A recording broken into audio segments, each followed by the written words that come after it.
Nous sommes le 5 avril 2019 à Kigali, au Rwanda, dans une conférence consacrée à la mémoire du génocide contre les Tutsis qui a eu lieu en 1994. Je suis là en tant que représentant de la seconde génération des Juifs qui ont survécu à la Shoah, en tant que post-témoin. Mes parents étaient des résistants du ghetto de Varsovie. Je suis là pour témoigner de comment transmettre la mémoire. Et je ne sais pas quoi dire. Nos parents ne parlaient pas de cela, ils voulaient nous préserver. 25 ans après le génocide contre les Tutsis, la deuxième génération de Rwandais se souvient.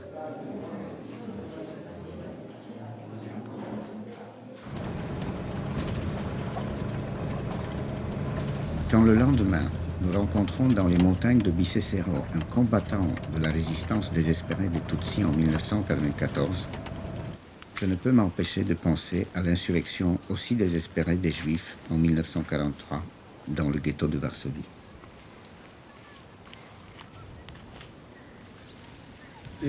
Nitwa Gasimba Narcisse, navutse mu 1970, ni ukuvuga ko mfite imyaka 49 nubwo itaruzura neza. Mwumvise ko nabanje kubaririza ngo muri bande, naguye hejuru cyane mubaza ngo abantu ni bantu ki. Kubera ko mu gihe twari tutarasobanukirwa n'isi icyo ari cyo, twumvaga ko abazungu bose nabo bagize uruhare muri jenoside. Twareba n'abafaransa ibyo bagiye bakora bagaragaza, tukabona ko bigoye kubatandukanya. Ariko iyo twumvise umuyahudi, umuntu yumva yavuga. Ibyo byagaragaraga ko ari impamvu itariyo nk'uko byakomeje. Ubwo twagerageje kwirwanaho. Ukwezi kwa kane kose ibitero bikaza, tukagabangana imitwe dukurikije aho byaturutse. Tukarwana, tugapfa, tukagenda tukabiyahuramo, tuvuga tuti ntihani n'ugupfa, ariko kwicara hamwe ngo baze batwice ntabwo birabere baricyo. Mureke batwice barakaye tubiyahuremo. Byakomeje gutyo, twebwe dufite imbaraga, tukavuga tuti aho kujya hagira ugenda rumwe, aho mu buhingutse mwo kujya muhatinya, nitubona binaniranye tuzegerana tujye kwiyahura mu Kivu. Comme tu as vu, ils étaient au-dessus de la montagne, ils étaient entourés par les milices. Dans ce cas, ils n'avaient rien à faire, seulement se défendre au lieu de mourir comme des moutons. Comme des moutons. Mon père s'irritait chaque fois qu'il entendait cette phrase. Ale ten tłum szedł i mówili, aha, idą jak to mówili potem, jak barany na rzeź, w ogóle się nie przeciwstawiają. Idzie 10 000 ludzi, a pilnuje ich tylko 50 żołnierzy, dlaczego się na nich nie rzucą. Więc to nie jest tak. Tam, gdzie zresztą do ostatniej chwili jest jakaś wiara, że może coś się zdarzy, że będziesz żył. C'est mon père, Marek Edelman. Je l'appelle aussi dans le film Marek. Ces réflexions me venaient souvent à l'esprit pendant les conversations avec les témoins du génocide au Rwanda. Cette résistance était vaine. La plupart d'entre eux sont morts. Gassimba me raconte qu'ils ont été trahis par l'armée française qui les a fait descendre des montagnes et a laissé faire les tueurs. Je ne peux pas ne pas faire le rapprochement. Le jour où l'insurrection du ghetto de Varsovie a commencé, le 19 avril 1943, Churchill et Roosevelt étaient aux Bermudes. Ils ont pris les décisions aux Bermudes que la priorité pour l'Occident n'était pas de sauver les Juifs, mais de gagner la guerre.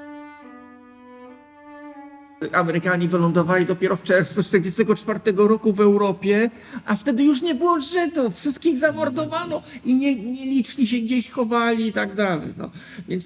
Więc patrząc realistycznie na przebieg działań wojennych i na to, co alianci chcieli uzyskać, to przecież wiadomo, że oni nie walczyli o to, żeby zatrzymać zagładę. Nie walczyli.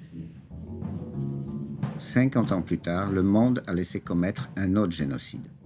Le génocide contre les Tutsis.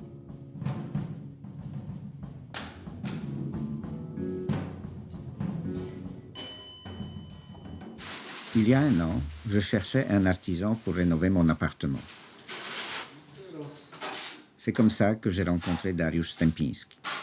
Dariusz est polonais. On parlait des choses et d'autres. Tout à coup, il a dit « J'étais au Rwanda.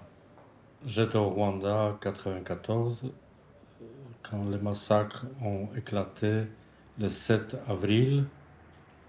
J'étais prêtre. ». Et comment vous êtes arrivé au Rwanda?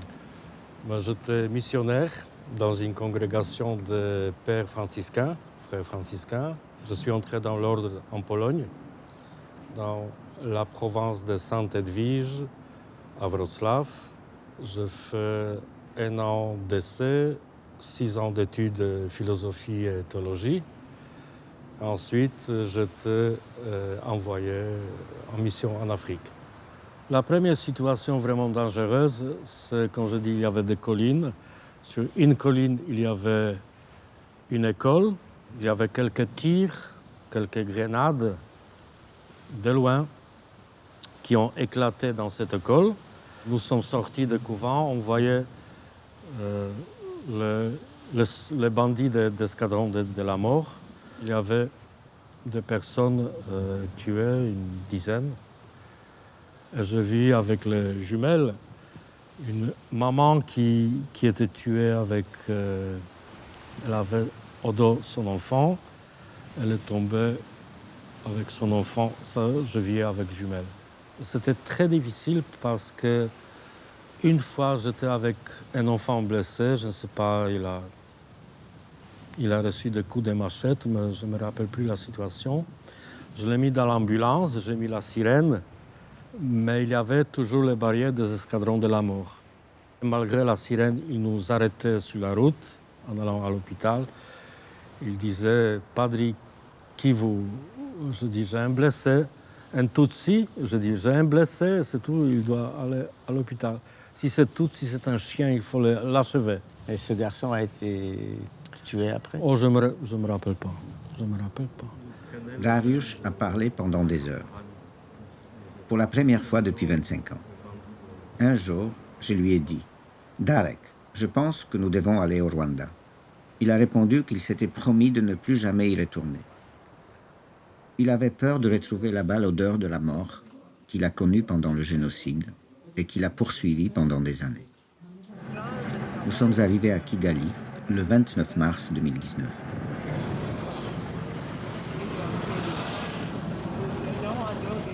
Ça, c'est incroyable. C'est très moderne, ce choc, vraiment.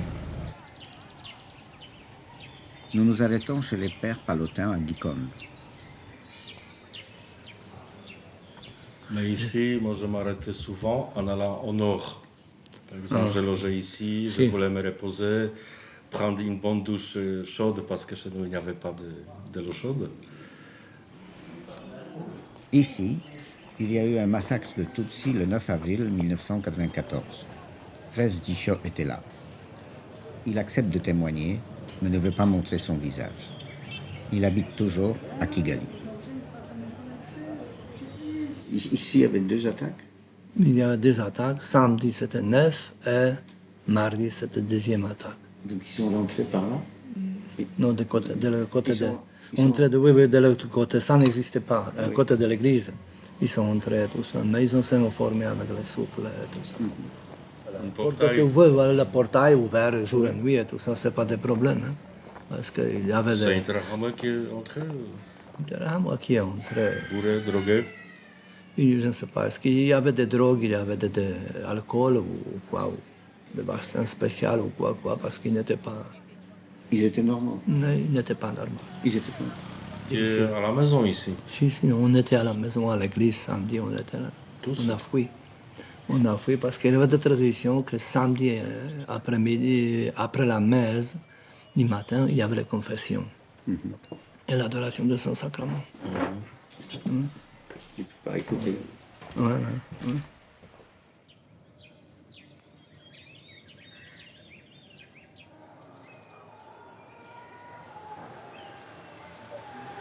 Ah, il y a du monde.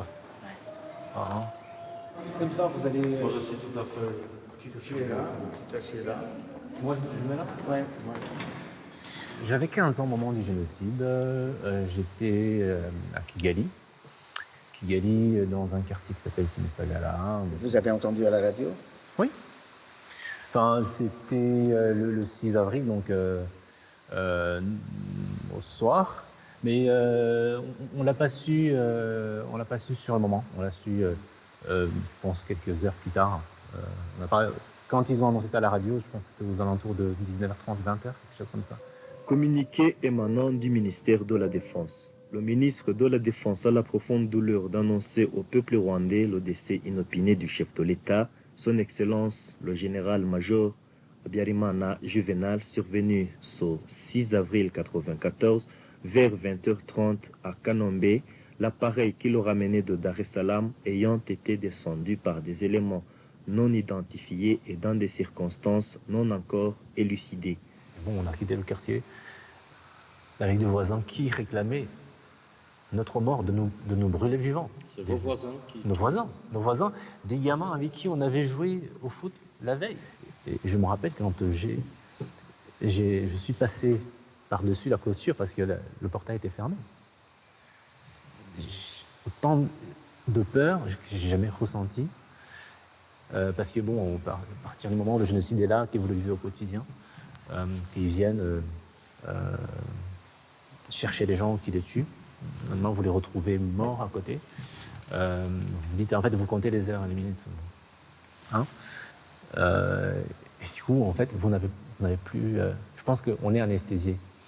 On n'a plus peur de la mort, parce que c'est une question de secondes ou 2 minutes. Mais en tout cas, on sait qu'on va mourir. Nous accompagnons Dariusz à Kivumu. C'est ici qu'il était prêtre il y a 25 ans.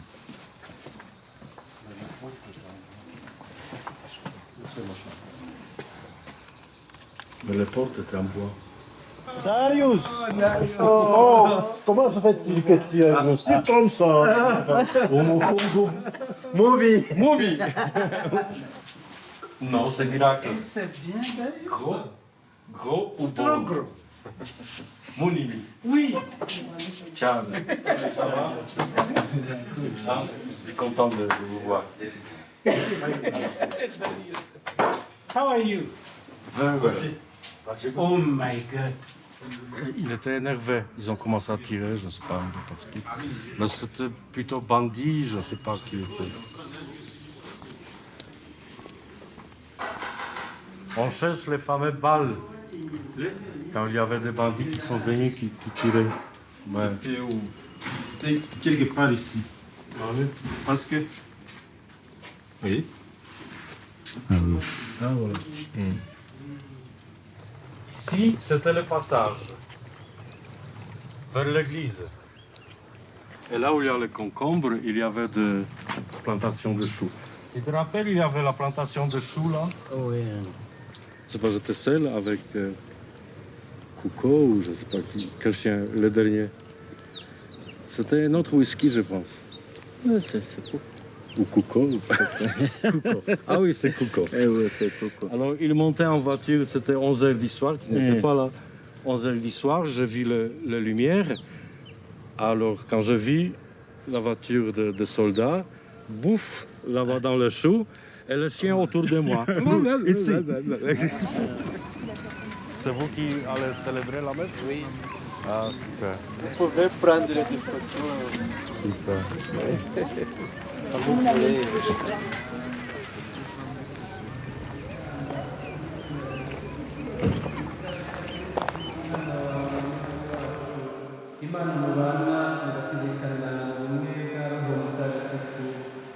À la fin de la messe à Kivumu, j'aperçois une photo et un tombeau. C'est celui de père Vjeko Čurić, bosniaque. Il était supérieur de Dariusz dans les années 90. Ici, à Kivumu, c'est un héros. Il était très proche des gens. Il demandait l'argent aux riches et les distribuait aux pauvres. Pendant le génocide, il a sauvé beaucoup de gens. Un Robin des Bois du Rwanda. Il a été tué par balle en 1998 dans les rues de Kigali. Au moment du départ de Dariusz, sur la route menant à l'aéroport, une break blanche nous klaxonne. On s'arrête. De la voiture sort un homme. Ivica Peric, un frère franciscain. C'est un ami de Dariusz des années 90 et un proche de Vieco. Quel hasard, s'exclame-t-il. Je ne crois pas au hasard. Frère Ivica Peric utilise la voiture de Vieco. Ils sont heureux de se revoir. Au moment de se quitter, il nous montre les traces des balles qui ont tué Vieco. Dobra, trzeba jechać. No widziałeś? Samochód. No ale...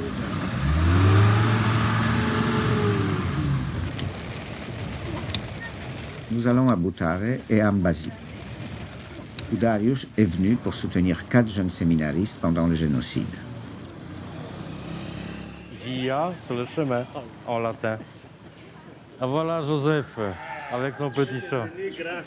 Moi, je suis devenu grand. C'est Père Joseph. Il était là quand Dariusz est arrivé, il y a 25 ans. Rien changé. Rien change. Toi, non. Je pensais qu'ici c'est calme. Non. Je suis venu, je restais, il y avait le feu partout. Il n'y avait pas de calme dans le pays, c'était partout. C'était encore pire. Ouais. Ouais. Quand je demandais, je posais la question, personne ne pouvait pas Qui pleurait. me dire. François Régis pleurait tout le temps. Et puis les yeux devenaient bruns, c'était tout à fait. Et au fur et à mesure, la fièvre de père s'augmentait parce qu'il y avait des grenades qui éclataient ici et là. Ça savait de partout.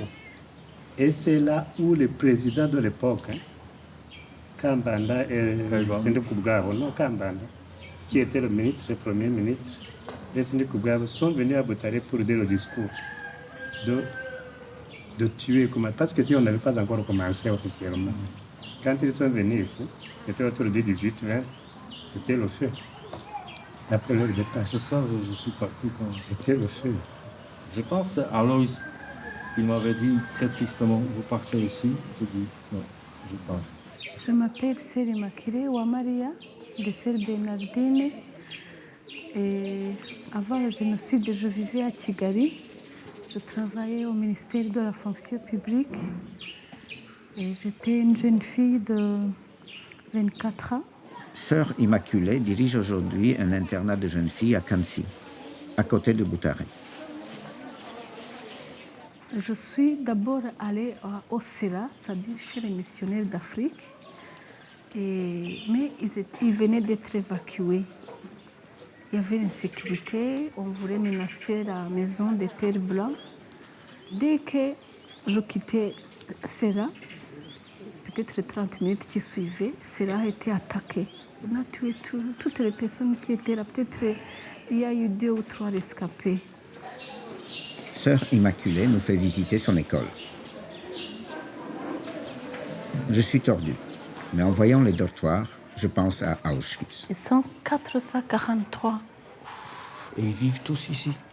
En traversant la rivière, il y a une femme qui lui a dit « j'arrête de courir ». Elle a jeté ses enfants et s'est jetée. Donc, pour elle, c'est la fin de la course. Quand vous dites qu'elle s'est jetée, et s'est laissée emporter par la rivière. Plutôt elle était fatiguée. Vous voyez, ça c'est une sorte de résistance. Plutôt se jeter dans la rivière que attendre qu'ils viennent tuer. Je ne sais pas comment appeler ça. Moi, ça m'a traumatisée que même après, je faisais vraiment des cauchemars, que je sautais à la place de la dame et que je ne touchais jamais le fond de la rivière. Chantal Omoraza a couru avec son frère d'une colline à l'autre pendant les 100 jours de génocide. Elle avait environ 15 ans. 100 jours, c'est énorme. Des fois, je me demande est-ce que j'ai mangé? Voilà, c'est ce que est-ce que j'ai dormi un jour? Est-ce que j'ai mes règles? Je suis une fille. Et il arrive que des bouts reviennent, que je me souvienne et que j'ai mangé, ça n'a pas voulu descendre. Et je me souviens aussi qu'on avait mis plusieurs couches de vêtements et qu'à la fin, on n'avait pas ce qu'on avait mis. Et je ne me rappelle pas le dernier vêtement où on l'a eu. Rwanda, un petit pays en Afrique centrale.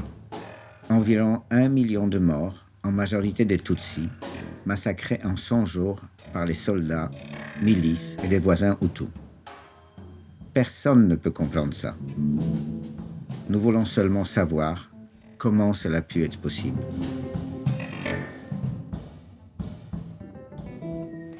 La théorie hamitique, c'est fondamental à mon sens dans l'histoire et la possibilité du génocide des Tutsis sans être la cause unique, parce que c'est ce qui va construire l'idée que Hutu, Tutsi et Twa, qui étaient des catégories socio-professionnelles à l'origine, avant l'arrivée des colons, sont des races qui, bien sûr, est une invention biologique du 19e siècle qui n'existe pas, et que ce sont des groupes distincts en nature, en manière d'être et d'agir, et qui vont finalement, en plus, par l'intervention coloniale, s'opposer, comme si ils avaient des caractéristiques qui ne pouvaient pas aller ensemble. Et à l'époque, c'était des enfants Tutsi ou Tutsi-Hutu? On était mélangés, absolument. Déjà, à cet âge-là, tu ne te poses pas la question si tu es Hutu ou Tutsi, et tu ne sais pas qui tu es, en fait. Tu ne sais pas.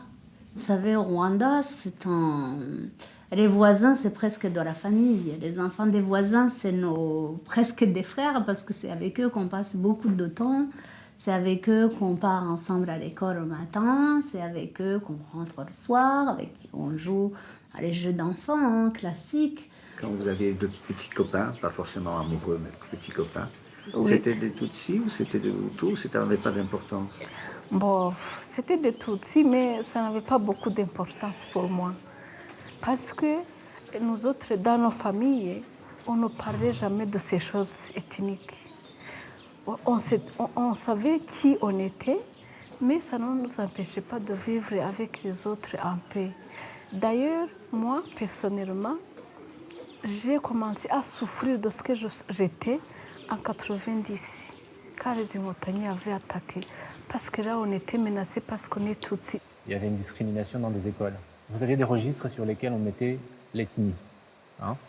Et nous, ça c'est une expérience, c'est pas uniquement dans les livres d'histoire, c'est que à l'école, on faisait des appels. On disait les Tutsis levez-vous, les Hutus levez-vous. Hein. Quand il y avait ces appels-là, on se levait, puis bon, le reste de la classe qui rigolait, mais on ne savait pas pourquoi. À la maison, on ne racontait pas tout ça.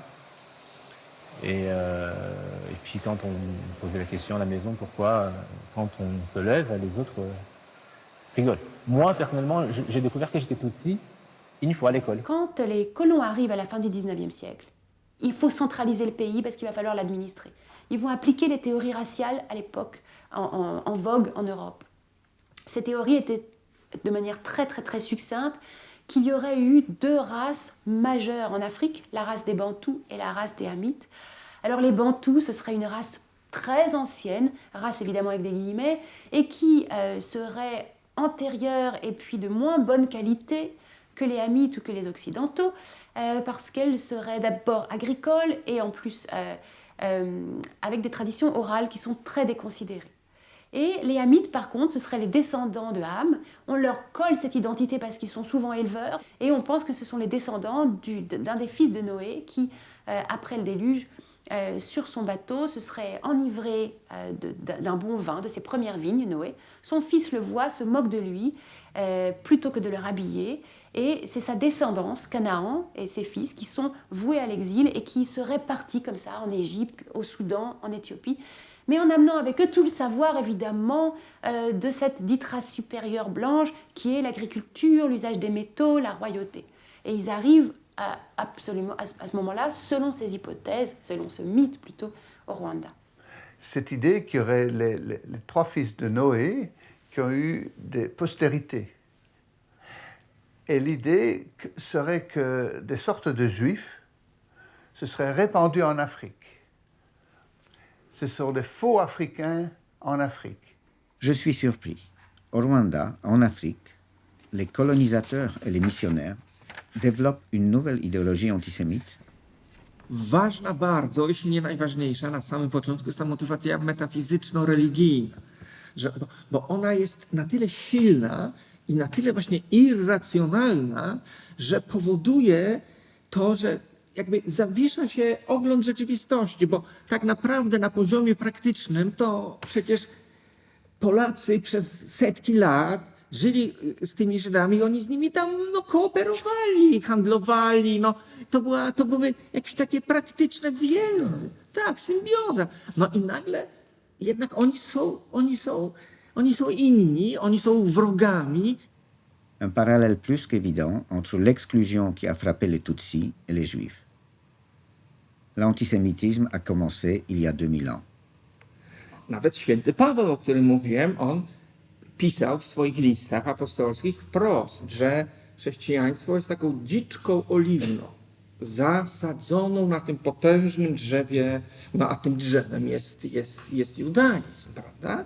I teraz ta dziczka oliwna się rozrasta i to jest II-III wiek po Chrystusie, prawda, wiek, kiedy nagle bardzo ważna staje się i taka paląca wręcz potrzeba właśnie odróżnienia tych nowych chrześcijan od tych starych Żydów. A przecież chrześcijanie byli Żydami, prawda? A więc ci pierwsi chrześcijanie, prawda? Więc to jest bardzo ważna sprawa.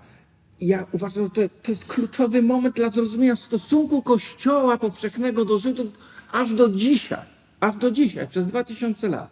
Tutsi, on les appelle les Juifs d'Afrique. Voilà, nous y sommes.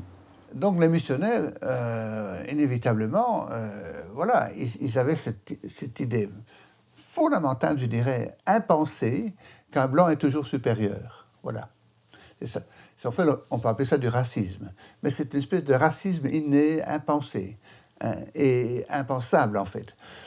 Donc, on peut comparer la vision du monde des missionnaires, qui est aussi basée sur une inégalité, ceux qui croient, ceux qui ne croient pas, ceux qui connaissent le Christ, ceux qui ne connaissent pas le Christ, et la vision, je dirais, des explorateurs et puis des colonisateurs, quand on a commencé à avoir un projet colonial, qu'on va donc civiliser. Donc évangéliser, civiliser, c'est deux projets qui ont en commun l'idée on sait et ne savent pas. A bo ja jestem zdania, że Kościół jest instytucją na wskroś ziemską, która realizuje właśnie własne cele polityczne, a pod pojęciem polityki rozumiem tutaj ogólnie taką weberowską definicję, prawda, tak do tego bym się odwołał. Polityka to jest po prostu walka o władzę albo o udział w podziale władzy na scenie publicznej. No i w ten sposób, znaczy tak rozumiejąc politykę, uważam, że tak, że to jest, że Watykan prowadzi politykę, bo to jest państwo, no, państwo kościelne, prawda? Alors cette place sera attaquée le 15 avril, une semaine après le déclenchement du génocide. Vous pensez que l'Église est responsable de ce qui est arrivé? Je crois parce que, en tant qu'institution, elle ne s'est jamais prononcée contre. Et puis il y a eu cette évolution. Ce n'est pas seulement durant cette période-là. Cette évolution, la collaboration Église-État, les cas de division qui ont eu lieu dans ce pays n'ont jamais été dénoncés, ou presque pas. L'équilibre ethnique, on pouvait la rencontrer dans toutes les institutions. C'est une aberration, tout le monde le remarque, mais on pouvait la rencontrer même dans les institutions de l'Église. Ou même la haine, prêcher la haine contre l'autre, la division. Il y a des hommes d'Église qui le faisaient. Donc, vous voyez, c'est... Mais tout, pour moi, tout cela, c'est encadré par la politique. Ma pensée s'égare à nouveau, en particulier vers la période qui a précédé la Shoah. En Pologne, l'Église a des choses à se reprocher. Kościół był strasznie antysemicki. Wszystkie burdy antysemickie zaczynały się od kościołu. Najgorszy kościół był na placu teatralnym. Ksiądz Trzeciak, o ile się nie mylę, tam był. No i po nabożeństwie w niedzielę wychodził ten tłum i tam na Bielańskiej, na placu teatralnym w Ogrodzie Saskim. O, w Ogrodzie Saskim to była dobra rzecz, żeby bić Żydów, bo to było blisko dzielnicy Żydowskiej. Tam w niedzielę przychodzili Żydzi, tam na ławkach siedzieli, to ich tłukli tam. I na Bielańskiej, tam się burdy zaczynały. Wszędzie, jak się zaczynała burda przeciwko Żydom, to zawsze z kościoła.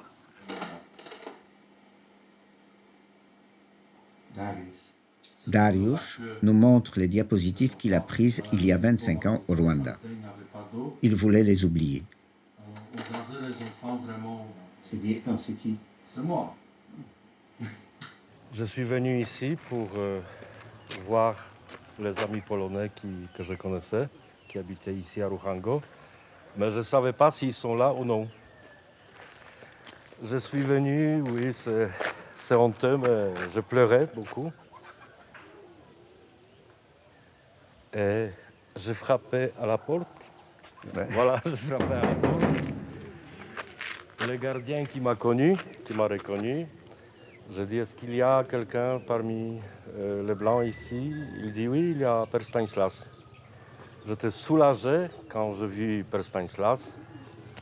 Il était là-bas, voilà, c'est sa petite chambre.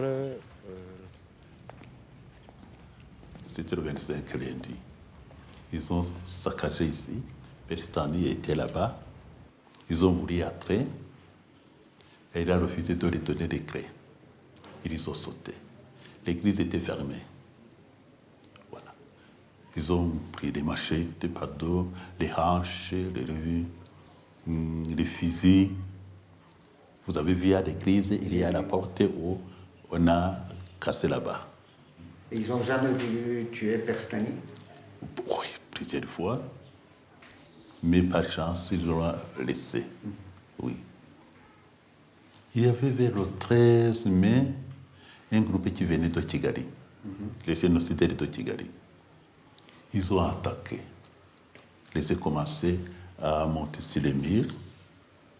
Grâce à un militaire qui venait ici chez les serfs, c'est lui qui les a fait fuir, qui les a arrêtés. C'est comme ça qu'avec Père Stani, avec tout le groupe, on peut survivre. Avec Dariusz, nous allons rendre visite à Stanisław Urbaniak, Père Stani, à Kielce, en Pologne. Dariusz et Stanisław ne s'étaient pas vus depuis 25 ans. La première fois quand ils sont entrés, je ne me souviens plus la date, mais c'était à peu près peut-être 22 mai, quand les Inherare me sont entrés. Je n'avais pas beaucoup de gens dans ce moment-là, de tout ce qui était caché chez moi. C'était peut-être 30 personnes seulement, parce que c'était le début. Alors, ils ont essayé de me tuer, mais après, le chef des Inherare a dit non, laissez-les. Je me dis, je vais mourir comme martyr. Bon. Mais quand même, ils n'ont pas tué. Ils ont pris quelques personnes de ces 30 personnes parce que les autres se sont disparus. Ils ont pris quelques Tutsis. Oui, mais après, ils étaient de retour. Pas tous. Les Tutsis? Oui. Pas tous. Pas tous, mais à peu près moitié étaient de retour, surtout les jeunes, n'est-ce pas, qui sont venus retourner en étant nus parce qu'ils étaient destinés à la mort. Alors, ils se sont sauvés ou... Et ils étaient à la commune. D'accord. Transportés à la commune. De là, ils se sont évadés. Alors, je les ai habillés dans les soutanes de mes confrères parce que tout comme j'étais seul et les confrères étaient absents. Ou bien dans les aubes, n'est-ce pas? Pour les protéger dans ça. Oui, oui. Pour les protéger, mais aussi parce qu'ils étaient nus. Il fallait les habiller, n'est-ce pas? Deuxième fois, quand ils sont venus, c'était le 13 mai. Ils se sont décidés de nous tuer tous et de détruire l'église et la paroisse comme ils ont fait à Nyang. Mais ils ont mal choisi la journée. C'était le 13 mai. La Vierge Marie. L'apparition de la Vierge Marie à Fatima. Il lit toujours les événements, c'est bien. Alors, tout de suite, ils sont sortis avec carabine Kavachnikov comme ça, tout proche, n'est-ce pas? Il a déjà débloqué Kavachnikov. Il a voulu tirer et moi, je ne sais pas, ça c'est la Vierge Marie qui m'a sauvé, qui m'a donné la force. Je coupais ces carabines, je ne sais pas comment. Tu as poussé? Oui, mais c'était très fort. Parce que quand même que ce type qui avait ce carabine, c'était fort, et aussi Kavachnikov, n'est-ce pas? Ce carabine est tombé, il m'a laissé libre, je suis entré dans l'église, et là, il y avait l'air de miséricorde.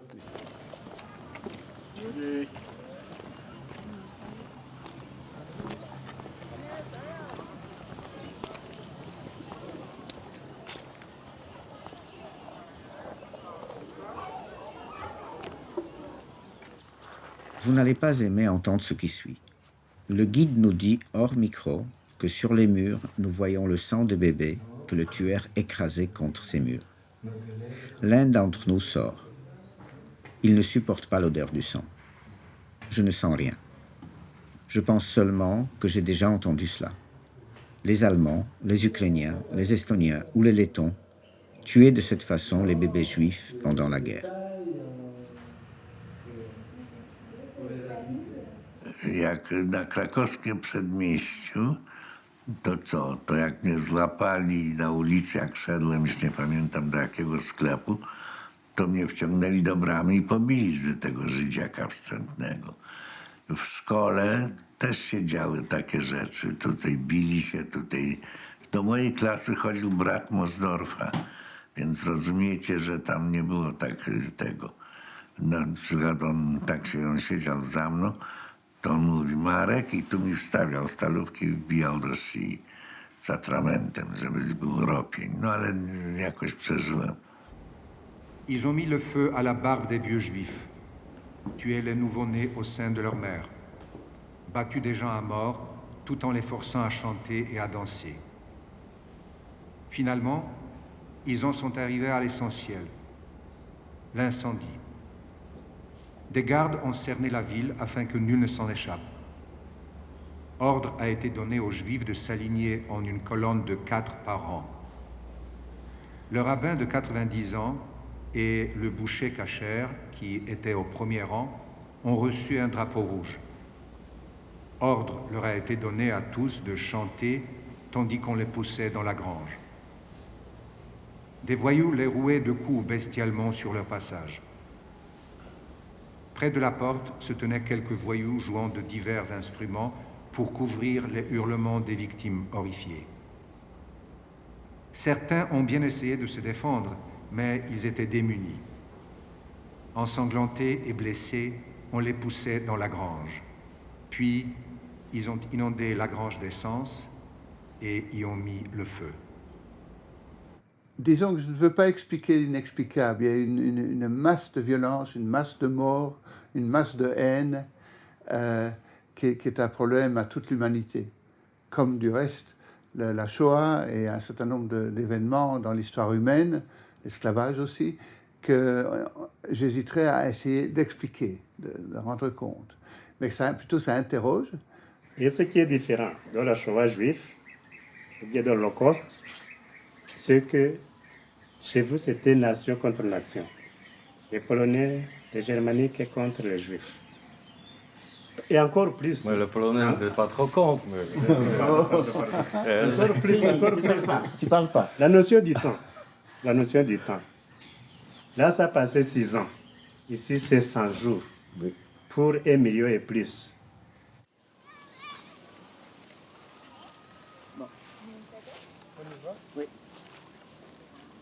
Je dirais que même avant le génocide, nous étions bien menacés.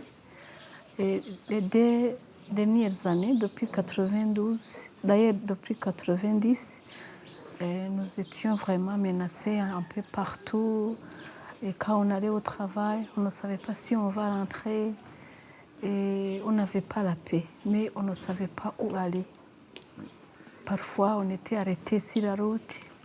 Parfois, on recevait des coups de pierre sur nos maisons.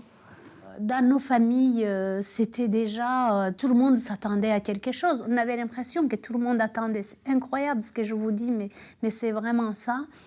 Quand on avait des sorties d'école, tu passais par les petits marchés et puis un paysan qui va acheter de la viande, qui n'a pas d'argent et puis qui demande au boucher de lui avancer la viande et qu'il allait lui rembourser sa viande le jour où ils vont commencer à tuer les Tutsis. Hein? Bon, donc c'est quand même des choses qui étaient là, c'est pas... c'est pour ça que quand on dit que ça a été quelque chose comme ça qui tombe du ciel, non. Ça s'est préparé. Ça s'est préparé, et ça c'est... Mais à aucun moment on a pensé que ça allait être un génocide. Les Tutsis qui étaient jetés dans les rivières, des gens qui ont été des enfants enterrés vivants. Enfin, on a... Oui, non, mais c'est... Déjà en 60, ça a été terrible.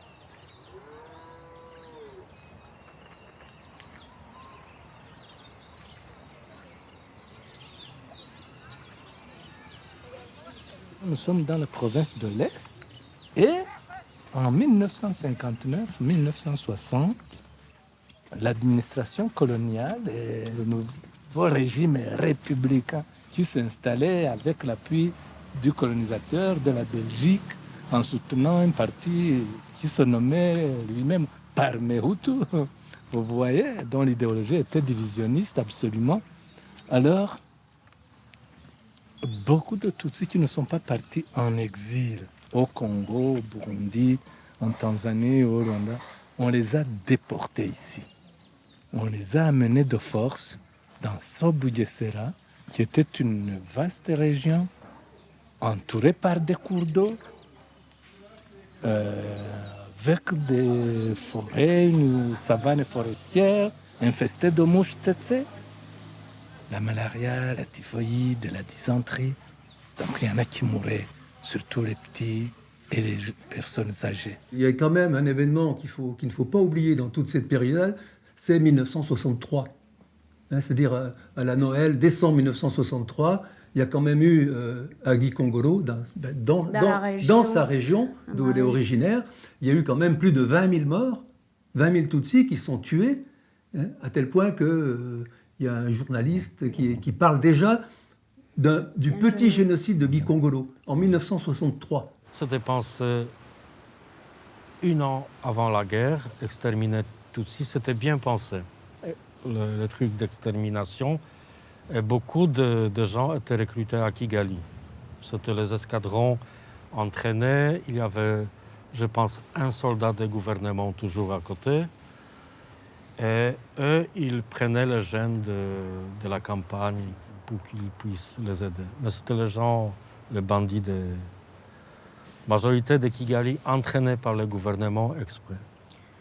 Parce que dans pour exterminer les Tutsis. Il y avait Interahamwe déjà qui agissait dans Ah la oui, rue. oui, il y avait des Interahamwe. Vous savez, les miliciens ont été formés bien avant. Ils n'ont pas été formés en 1994. Ils avaient des moyens, le pouvoir avait mis des moyens à disposition. C'était quasi comme des soldats. Le génocide, vous le savez, ça se prépare. Il y a eu tant de preuves qui montraient que le génocide a été préparé. Les listes de Tutsis étaient connues. Il y avait les fusils partout. Il y avait les exercices militaires, tout. La route vers Treblinka. En 2004, il y avait encore les rails, les mêmes que pendant la guerre. Après, ils ont fait un pont pour les voitures. Aujourd'hui, il n'y a plus de rails. Nous sommes venus ensemble la dernière fois, témoin et le post-témoin, en 2006.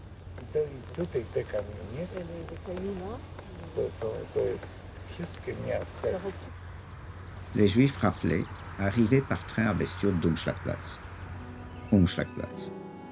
Parfois, rarement, la résistance sortait quelqu'un de là-bas, mais très souvent, il était repris quelques jours plus tard.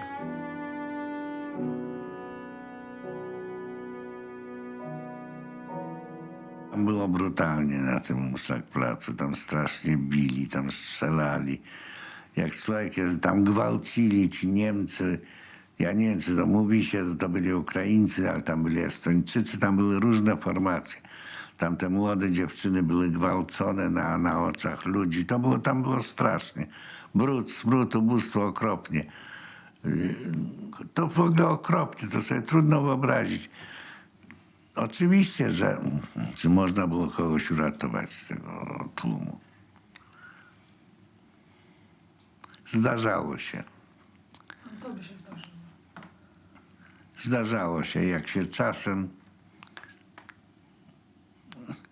za pieniądze może kogoś by puszczali, bo oni zamykali, tam Niemcy nie stali. Jak Niemcy wpędzili ten tłum i zamknęli bramę, to się nie interesowali, co się dzieje dalej, bo czekali tylko, żeby pociąg przyjechał i jakby się jakaś słuchawka, to strzelali do tych ludzi. Ale oni byli przy tej bramie i można było przez jakieś boczne drzwi kogoś wyprowadzić. Plus les années passées, ça devenait plus grave. De façon que quand le génocide a éclaté, et nous, on sentait la mort vraiment tout proche de nous. Et le 6, moi, je n'avais pas passé la nuit à la maison. C'est ce qui m'a sauvée. Alors, le 7, on a attaqué à la maison. On a tué au moins 7 personnes. Et les autres ont pu échapper. Ils sont venus à Boutaré. Mais ils ont été aussi tués à Boutaré, sauf une personne qui a été survécue. Ils ont dit, vous ouvrez les portes.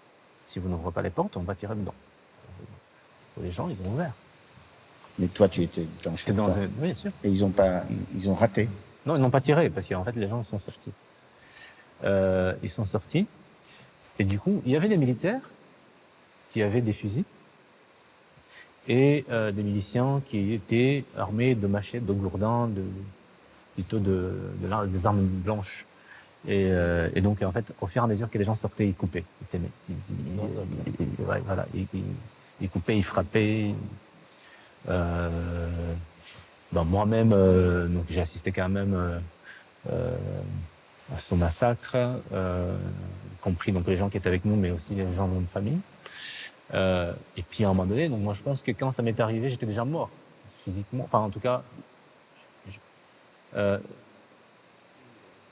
j'ai assisté à quelque chose qui vous anesthésie, qui vous sort du corps. Quand ils ont frappé mon corps, je ne l'ai pas senti. Notre chauffeur Alphonse nous amène dans le village où il s'était caché pendant le génocide. Nous arrivons le soir. Alphonse commence à raconter. Autour de nous, il y a les tueurs de sa famille. Nous revenons le lendemain. Alphonse veut nous faire rencontrer l'homme qui l'a sauvé. Ici, c'est un endroit qu'on appelle Ruhango. Oui. Là où nous avons une histoire horrible, mais nous remercions Dieu parce qu'il nous a sauvés ici. Comme on voyait que c'est la mort, on a commencé à trouver où on peut se cacher, et où on peut mettre des choses. C'était monsieur qui a osé à cacher les gens. Vous avez caché les Tutsis dans la maison. Est-ce que les voisins pouvaient dénoncer? Absolument, c'était très grave voir quelqu'un qui cache un Tutsi. C'était très grave. Donc, comment vous les cachiez, vous pourriez me le dire? Comment vous avez fait les trous? Il creusait les trous pendant la nuit pour que personne ne voit ce qui se passe.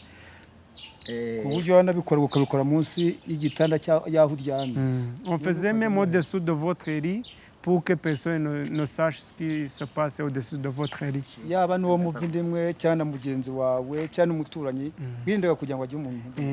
Même ton frère, parce que tu ne savais pas ce qui cache dedans, tu faisais à ce que personne ne sache ce que tu fais. Parce que s'il sachait ce que vous faites, c'était une peine de mort.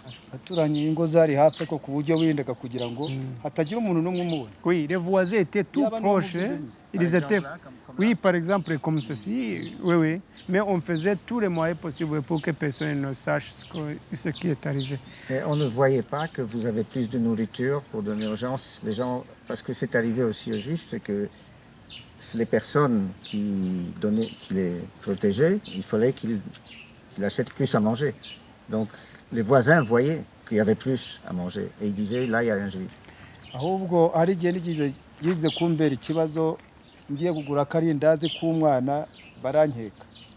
Oui, il y a même des fois, oui, c'est arrivé, il y a même des fois où on lui a soupçonné, dès qu'il est allé acheter un beignet pour l'enfant, on a commencé à lui soupçonner qu'il achetait pour un Tutsi. Je vais plus souvent en Pologne depuis que le génocide contre les Tutsis est entré dans ma vie. J'interroge les derniers témoins de la Shoah, les amis, les parents des amis. Nazywam się Stanisław Stefan Dziedzic i urodziłem się w Przeworsku 10 października 1934 roku. Za tym barakiem był cmentarz żydowski. Stała grupka żołnierzy w zielonych mundurach. Był zrobiony duży wykop w ziemi. Żołnierz, który zszedł blisko wykopu, tam schylił się, żeby zaglądać, bo ten karabin tak odchylił do tyłu i rękę, żeby się nie przewrócić, nie wpaść do tego domu. Stał z głową spuszczoną w dół. Ten żołnierz dalej mu pokazuje tam na dole, woła tego oficera i pokazuje mu palcem. Podchodził tak blisko na ten wykop, jedną nogę dał sobie do przodu, drugą lekko podpiera się do tyłu. Jakby ten pistolet był bardzo ciężki, powoli opuszczał w dół. I jak strzelał, to jeszcze ręką tak trochę do przodu. No myślałem się, o co chodziło, bo zaraz zobaczyłem. O co chodziło. Ja do dzisiaj i w tej chwili, tak jak samą fotografię, tak bym miał fotografię przed oczyma. Jest powietrze, są przedmioty. Ja widzę tych ludzi, ja widzę ten obrazek, ja widzę to miejsce. A uczucie to miałem takie, że drętwiałem od wewnątrz. Stanisław Dziedzic, quand il avait 5 ans, a été témoin de l'exécution par balle des Juifs de Przeworsk. Aujourd'hui à Przeworsk, à la place du cimetière juif, comme ici dans une ville à côté, il y a une gare routière. Au fond, une petite pierre qui rappelle qu'ici, les Juifs de Przeworsk ont été tués par balle. Mémoire, post-mémoire.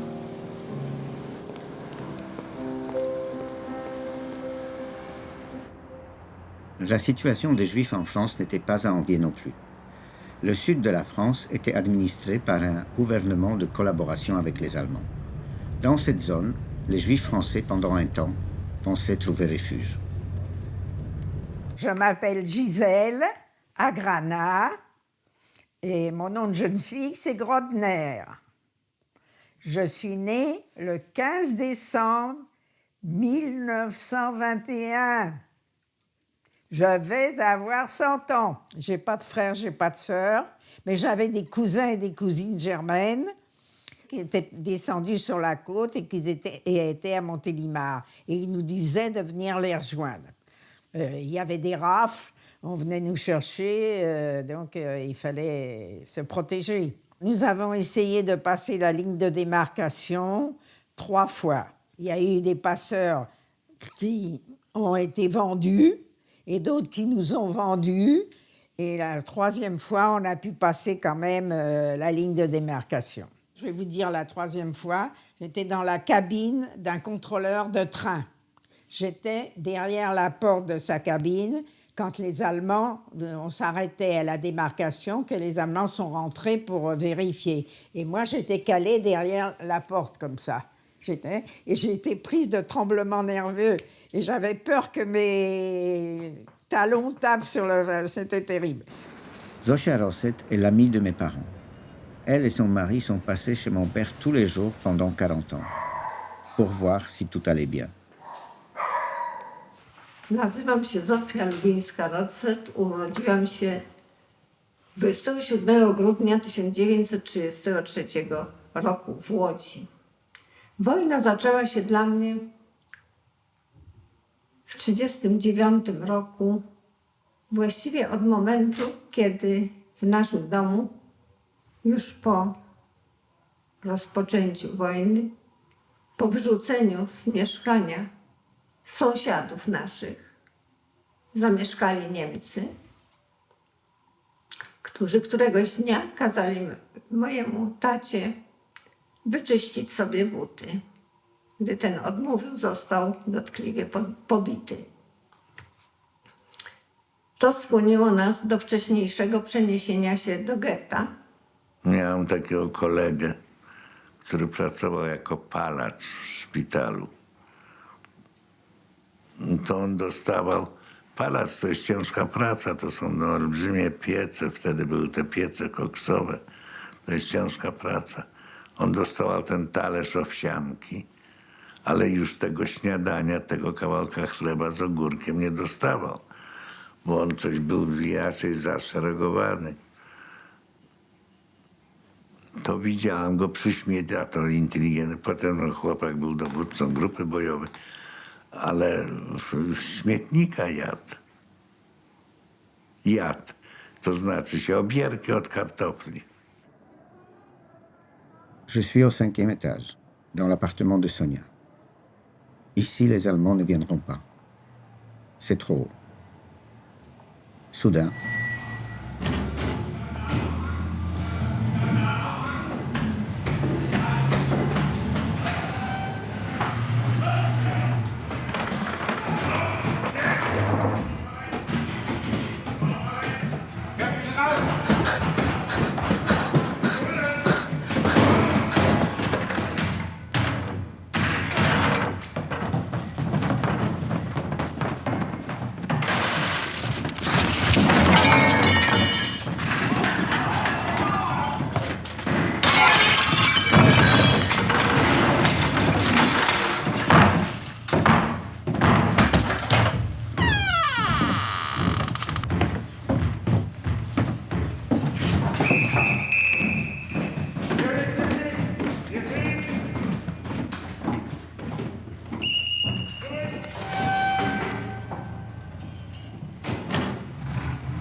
oui, c'est moi. Non, non, ils m'ont pas pris. Ils ont pris tout le monde. C'est un des rares épisodes que m'a raconté mon père. Il l'a fait alors qu'on achetait une armoire.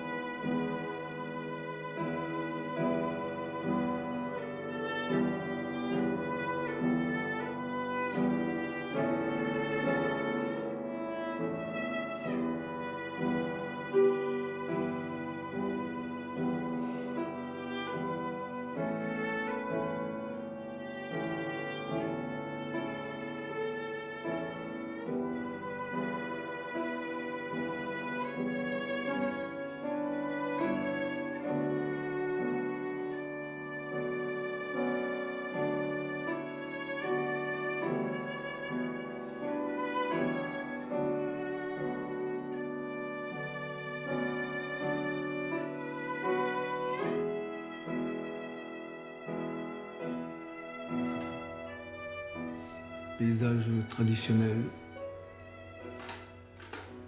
C'est C'est plat. les paysages un petit peu. Et ça, c'est des années 70. Oui. C'est ma cousine. Supera, la cousine donc a été tuée le premier jour 7 avril au matin. chez les jésuites À Kigali. à Kigali. L'église, nous, on a l'image du sacrifice. Un prêtre peut se sacrifier pour les pauvres qui se cachent. Tuez-moi avant, je ne sais pas, mais je ne connais pas les récits comme ça. Et donc, le fait que les gens se sont réfugiés dans les églises, il y aurait pu être une communiqué qui vient de loin en disant on ne touche plus, on ne touche pas à nos gens qui sont dans nos refuges. Mais ce communiqué, je ne le connais pas.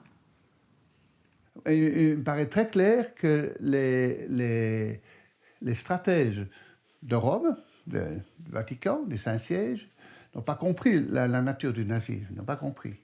Alors vous posez la question du silence de Pie XII, on arrive maintenant dans la guerre, 1941 la solution finale, bon, et puis l'extermination des Juifs. Et alors, c'est énormément disputé.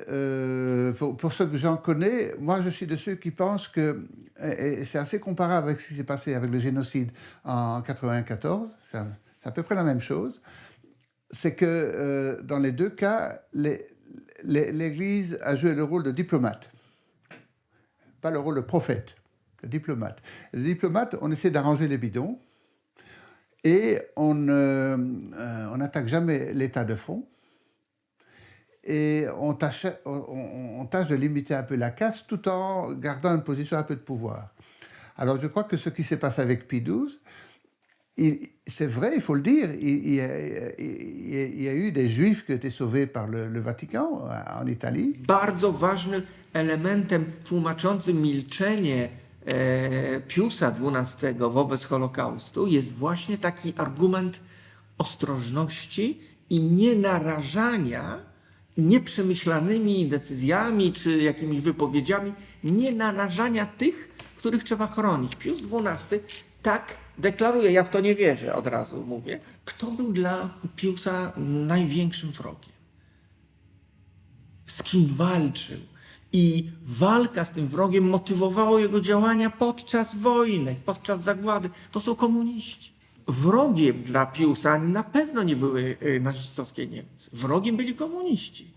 Est-ce que Jean-Paul II aurait pu faire plus ou faire quelque chose pour arrêter, prévenir le génocide? J'ai tendance à dire non, parce qu'il a justement fait quelque chose.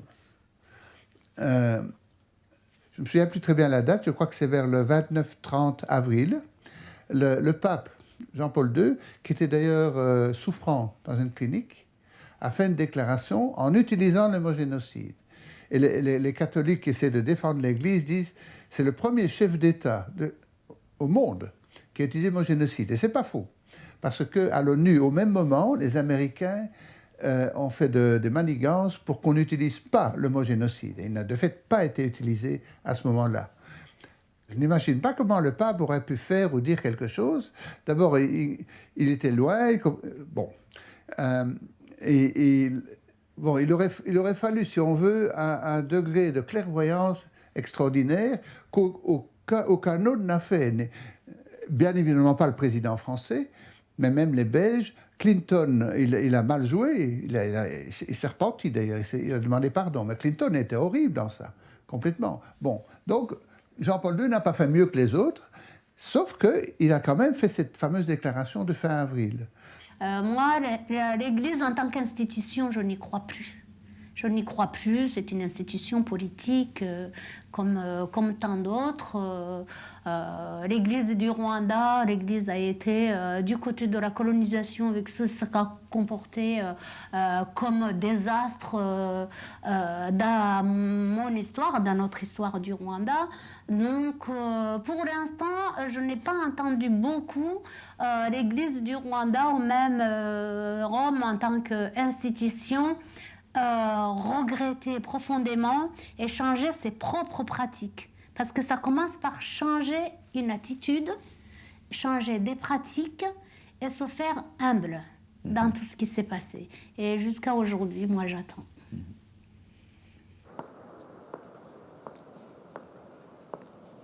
Nous ne pourrons jamais imaginer, croire que cela a pu être possible. Même si on nous dit que dans chaque film sur le génocide, massacre, dans le western, on entend ou on voit de telles horreurs. Nous allons encore écouter les témoignages de ceux qui nous ont parlé, car rien, vraiment rien, ne permet de dire que c'était la dernière fois. Je croisais deux tueurs qui allaient me tuer. Ils avaient 2 couteaux sur la ceinture. Et j'ai dit, s'il vous plaît, pitié, pas avec le couteau. Pourquoi j'ai dit ces mots-là? C'est ces mots-là, à mon sens, qui m'ont sauvé parce qu'ils m'ont dit, c'est génial, on va te voir suffoquer dans ton trou, tu vas creuser ta tombe. Ce que je me souviens, il y avait une fille qui était témoin de la mort de son papa, assassin en tuant son papa, il a obligé la fille pour qu'elle voie la mort de son papa, n'est-ce pas? Après, il a coupé un doigt de papa de la fille. Il a donné à la fille pour qu'elle mange ça. La pauvre, depuis ce moment-là, ne pouvait pas regarder la nourriture. Autour du 20 avril, on voyait la colline brûler vraiment. Il y avait les gens avec sifflets. Et bon, il y avait des sifflets. Avec les tambours, voilà, et les grenades, hurlements, les cris. Mais les cris, qu'est-ce qu'ils disaient? Ils disaient que nous devons les exterminer. Ah oui? C'était les chansons d'extermination. Gutsemba Tsemba. Gutsemba Tsemba avec les tambours. Ouais. Et ils faisaient la danse de Gutsemba Tsemba, c'est-à-dire exterminer les Tutsis. Ma famille avait passé la nuit du 7 à l'église même, dans l'église. Et ils ont été attaqués très tôt. Ma mère est sortie avec d'autres, bien sûr. Elle était, je crois, main dans la main avec la femme d'un cousin, Gilberte. C'est la seule qui a survécu. Elle est sortie de l'église quand même bras dessus, oui, ça. avec ta maman. Et c'est là qu'elle nous a raconté comment les militaires ont tiré dans le dos. Et la maman est tombée.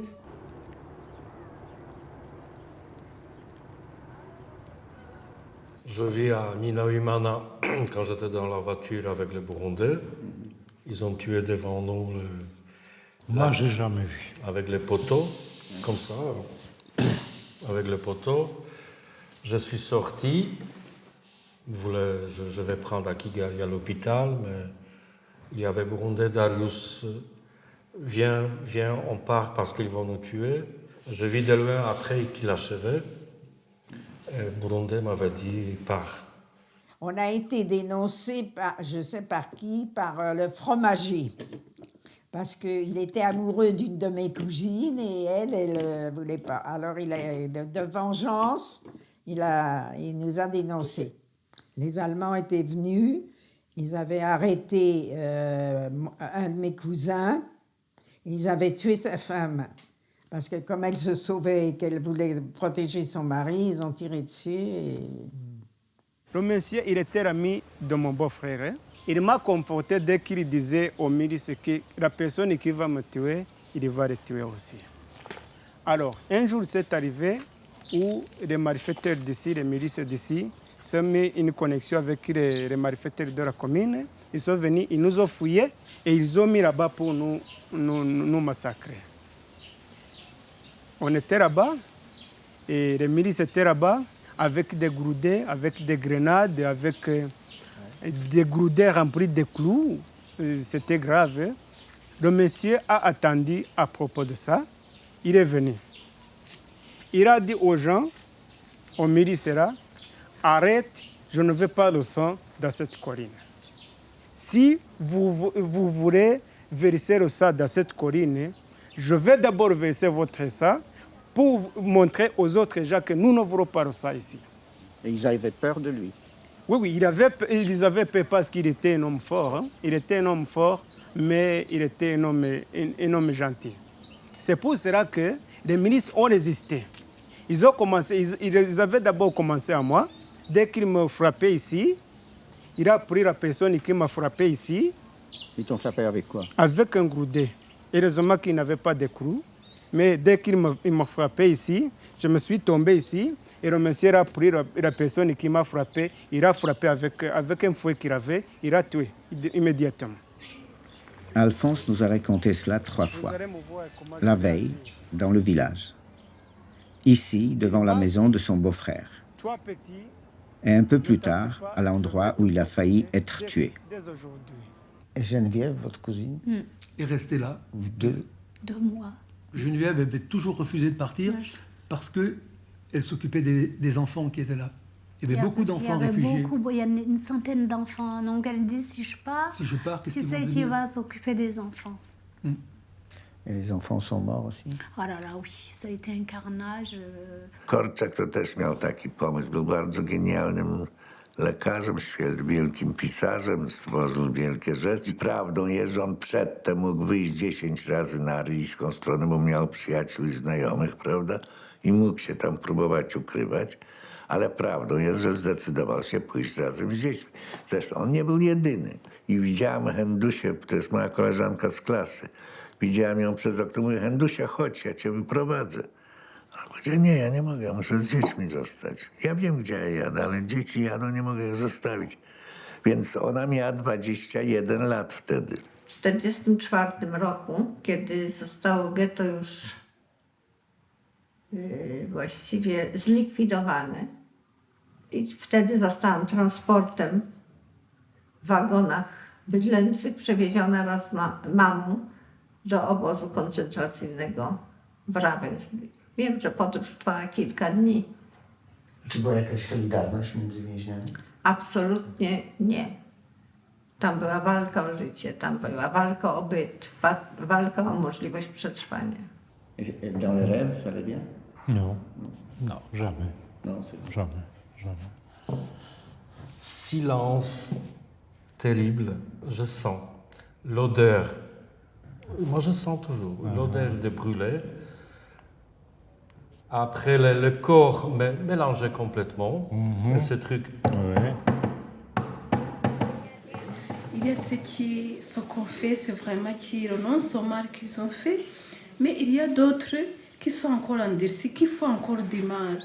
Par exemple, des semaines passées, il y a quelqu'un qui a tué les vaches d'un voisin. C'est un long voyage qu'on doit encore faire pour uniter la réconciliation. Et quand on rencontre encore la violence, c'est difficile de se réconcilier.